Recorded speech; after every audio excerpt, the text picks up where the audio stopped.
Welcome to citizens pulse. నేను మీ రాజేష్.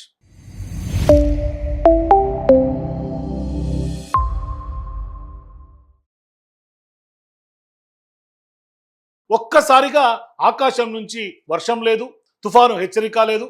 కానీ క్షణాల్లో కొండల మధ్య నుంచి మృత్యు ప్రవాహం దూసుకొచ్చింది. నేపాల్ జల ప్రళయం వెనుక అసలు కారణాలేంటి? భారీ మంచు కొండలు, బురద, రాళ్ళు కలిసి గంటకు దాదాపుగా 70 కిలోమీటర్ల వేగంతో లోయల వైపు దూసుకెళ్తున్నాయి. వంతెనలు, ఇల్లు, రోడ్లు, జల విద్యుత్ కేంద్రాలు కళ్ళ ముందే కొట్టుకుపోయాయి. అసలు వర్షమే లేనప్పుడు ఇంత భారీ వరద ఎలా వచ్చింది? దీని వెనుక ప్రధానంగా 5 కారణాలున్నాయనే వాదనలు పెద్ద ఎత్తున చర్చనీయాంశంగా మారుతున్నాయి. మొట్టమొదటి కారణం, నదుల మూలం టిబెట్లోనే. లెండేకోలా, బొటెకోషి, త్రిశూలి వంటి నదులు టిబెట్లోని గిరోంగ్ ప్రాంతం నుంచి నేపాల్లోకి ప్రవహిస్తాయి. అంటే నీరు ఎక్కడి నుంచి వస్తుందో అదే అసలు ప్రశ్న. వరదల మూల ప్రాంతం చైనా ఆధీనంలోనే టిబెట్లో ఉండటంతో ఈ విపత్తుపై చైనా బాధ్యతపైనే ప్రశ్నలు తలెత్తుతూ ఉన్నాయి. ఇక రెండవ కారణం, సరిహద్దుల్లో భారీ నిర్మాణాలు. టిబెట్ సరిహద్దు ప్రాంతాల్లో కొండలను తొలిచి రోడ్లు, పోర్ట్లు, ఇతర మౌలిక వస్తువుల నిర్మాణాలు జరుగుతూ ఉన్నాయి. ఇలాంటి సున్నితమైన హిమాలయ ప్రాంతాల్లో భారీ స్థాయిలో నిర్మాణాలు, కొండ చర్యలు నదీ ప్రవాహాలపై ఖచ్చితంగా ప్రభావం చూపుతున్నాయా అన్న ప్రశ్నలు ఇప్పుడు మరింత బలంగా ఈ ప్రళయం తర్వాత వినిపిస్తోంది. ఇక మూడో ప్రధాన కారణం, ఇది భూకంపమా లేక హిమనదం విరిగిపడటమా? ఇప్పటికే ఓవైపు చైనాలో భూకంపం వస్తోంది, మరోవైపు నేపాల్లో పెద్ద ఎత్తున భారీగా వరదలు తుడిచిపెట్టుకుపోతున్నాయి. ఈ ఘటన సమయంలో ప్రకంపనలు నమోదయ్యాయన్న సమాచారం మొదట వెలువడింది. అయితే ఆ తర్వాత భూకంపం కాదనే వాదన కూడా వచ్చింది. కానీ ఇప్పుడు ప్రస్తుతం చైనాలో మళ్ళీ భూకంపం 5.1 రిక్టర్ స్కేల్ మీద నమోదవటం, మరోవైపు టిబెట్లో ఉన్న నదులన్నీ కూడా ఇవాళ కట్టలు తెంచుకొని నేపాల్ వైపు పరుగులు తీయటం, అంటే హిమ నదం విరిగిపడటం, వేల టన్నుల మంచు బండరాళ్ళు ఒక్కసారిగా కదలటం వల్లే ఈ భారీ స్థాయిలో ప్రకంపనలు ఏర్పడ్డాయా అన్న ప్రశ్నలు వినిపిస్తున్నాయి. అసలు హిమ నదం ఎందుకు విరిగిపోయింది? ఇది తెరాల్చినటువంటి కీలకమైనటువంటి ప్రశ్న. ఇక నాలుగవ ప్రధాన కారణం, భూకంపాలకు అత్యంత సున్నితమైన ప్రాంతాలు హిమాలయాలు కావటం. హిమాలయ ప్రాంతం ప్రపంచంలోనే అత్యంత భౌగోళికంగా సున్నితమైన ప్రాంతాల్లో ఒకటి.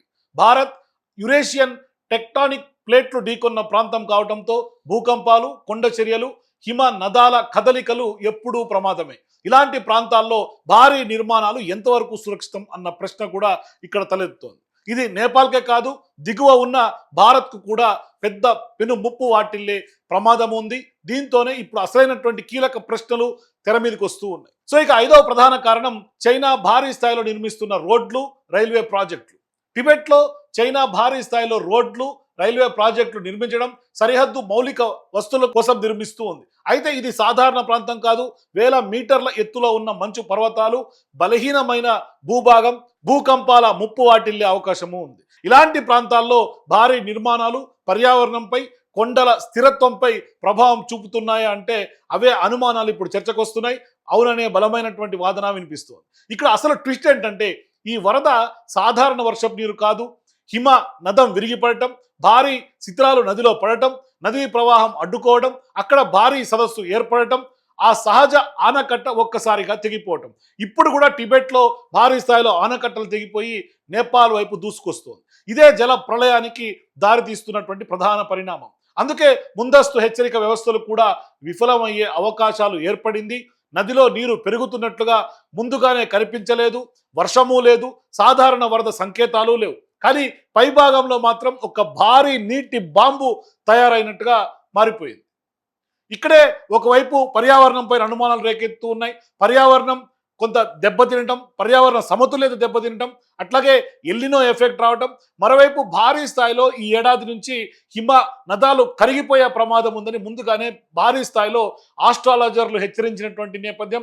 మన తెలుగులో ప్రముఖ ఆస్ట్రాలజర్గా ఉన్నటువంటి వేణుస్వామి తాజాగా హెచ్చరించినటువంటి వీడియో ఇప్పుడు వైరల్గా మారుతోంది. ఆల్రెడీ ఎల్నినో ప్రభావం చెప్తా ఉన్నారు. భగవంతుని దయ వల్ల ఈసారి అంత ప్రభావం సైంటిస్టులు ఎక్స్పెక్ట్ చేసిన దానికంటే, సైన్స్ ఎక్స్పెక్ట్ చేసిన దాని మీద కంపేర్ చేస్తే తక్కువనే ఉంది. కానీ విచిత్రమైన విషయం ఏంటంటే, లండన్లో ఎల్నినో ప్రభావం చాలా తీవ్రంగా ఉంది. జీవితంలో ఏసీలు వేసుకున్నటువంటి లండన్ వాసులు ఇవాళ ఏసీలు వేసుకొని బతుకుతున్నారు. సో అక్కడ నిన్న నైట్ నేను మాట్లాడిన 39 నిన్న టెంపరేచర్ ఎప్పుడు లేదు లండన్లో. సో నేను అనేది ఒకసారి మీరు ఊహించండి, ఇదే 39, 40 మీకు మంచు పర్వతాల మీద ఉంటే ఏంది పరిస్థితి? మొత్తం వాటర్ అంతా వచ్చేస్తుంది కాబట్టి సో చాలామంది రాబోయే కాలంలో మేబీ అది 29లో అవ్వచ్చు, 32లో అవ్వచ్చు, Hmm. మంచు పర్వతాలు కరిగే అవకాశం ఉంది. మ్మ్. మంచు పర్వతాలు కరిగితే మీరు జనరల్గా ఈ కలియుగ నాశనం అనేటువంటి పదం వినుంటారు. అవును. అంటే ఒకవేళ కలియుగం నాశనం అయిపోతే ప్రపంచం మునిగిపోతుంది అంటే, మ్మ్. ప్రపంచం మునిగిపోవాలి అంటే మంచు పర్వతాలు కరిగి 10,000 అడుగుల ఎత్తుకు వాటర్ వస్తుంది ఓ భూమి మీద భూమి మీద 10 కిలోమీటర్ల వాటర్ ఉంటుంది. ఉంటుంది. అంటే మరి ఆ లెవెల్లో కదా వాటర్ అది. సో అప్పుడు ఇంకా ప్రపంచం ఎక్కడ ఉంటుంది? ఓకే. సో అది ఒకవేళ ఇదే 40 degrees కనుక మంచు పర్వతాల మీద ఉంటే పరిస్థితి ఏంది? సో ఇది ఇట్లాంటి ప్రిడిక్షన్స్ వీటి మీద నేను బాగా గ్రౌండ్ వర్క్ చేసుకున్నాను. ఇప్పుడు అటువంటి ప్రమాదం ఉందా కమింగ్ ఇయర్ లో? ఇప్పుడేం లేదు. సో ఈ సంవత్సరం ఉండే ప్రమాదాలు ఉన్నాయి. చూశారు కదా వేణుస్వామి ఏమంటున్నారు. ఇప్పుడు అసలు ప్రశ్నలు ఇవే. హిమ నదం ఎందుకు విరిగింది? సరిహద్దు ప్రాంతాల్లో జరుగుతున్న నిర్మాణాల పాత్ర ఎంత? ముందస్తు హెచ్చరికలు ఎందుకు అందలేదు? టిబెట్ వైపు నుంచి వచ్చిన నీటి ప్రవాహం చైనాకు ముందస్తు సమాచారం ఉందా? మరి ఉంటే ఆ సమాచారాన్ని నేపాల్కు ఎందుకు సకాలంలో అందించలేకపోయింది? ఇప్పుడు ఇవన్నీ రాజకీయ ఆరోపణలతో తేల్చే విషయాలు కావు. ఇప్పుడు అక్కడ దృశ్యాలు చూస్తుంటే హృదయ విదారకంగా కనిపిస్తోంది.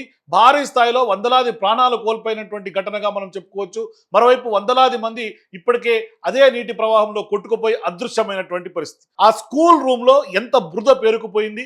మరోవైపు విద్యార్థులు ప్రాణాలను అరచేతిలో పట్టుకొని ఇక్కడి నుంచి బిక్కుమంట బయటికి పారిపోయినటువంటి పరిస్థితి. మరి ఆ సందర్భంగా విద్యార్థుల మైండ్లో తొలిచినటువంటి ఆ యొక్క చివరి క్షణాలు ఖచ్చితంగా వాళ్ళ జీవితాంతం మర్చిపోలేనటువంటి ఒక భయానక అనుభూతులు మిగిల్చే అవకాశము ఉంది. మరి ఇక్కడ జరిగినటువంటి వ్యవహారం శాస్త్రీయంగా, భౌగోళికంగా, పర్యావరణ పరంగా స్వతంత్ర దర్యాప్తు జరగాల్సినటువంటి అవసరము ఉంది. చైనా తనపై వస్తున్నటువంటి ఆరోపణలకు సమాధానం చెప్పాల్సినటువంటి బాధ్యత ఉంది. ఎందుకంటే ఇది కేవలం నేపాల్ సమస్య కాదు. టిబెట్ నుంచి వచ్చే నదులు దిగువన నేపాల్, ఆ తర్వాత భారత్ కూడా ఉన్నాయి. అక్కడ జరిగే ప్రతి మార్పు దిగువ ప్రాంతాల ప్రజలపై ఖచ్చితంగా ప్రభావం చూపే అవకాశం ఉంది. ఈ విషాద సమయంలో నేపాల్ ప్రజలకు ఇప్పటికే భారత్ అండగా నిలుస్తోంది. మరోవైపు ఖచ్చితంగా ప్రాణాలు కోల్పోయినటువంటి వారి కుటుంబాలకు కూడా మనము సానుభూతి ప్రకటిస్తూ గల్లంతైనటువంటి వారు సురక్షితంగా తిరిగి రావాలని ఆశిద్దాం. నేపాల్ను ముంచెత్తినటువంటి జల ప్రళయం వెనుక అసలు నిజం ఏంటి?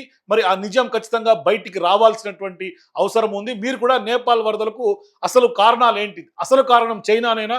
చైనా భారీ స్థాయిలో నేపాల్ పైన కుట్ర పనినటువంటి మాట వాస్తవమేనా? మీ అభిప్రాయాల కింద కామెంట్స్ చెప్పండి. For more videos please watch citizens pulse.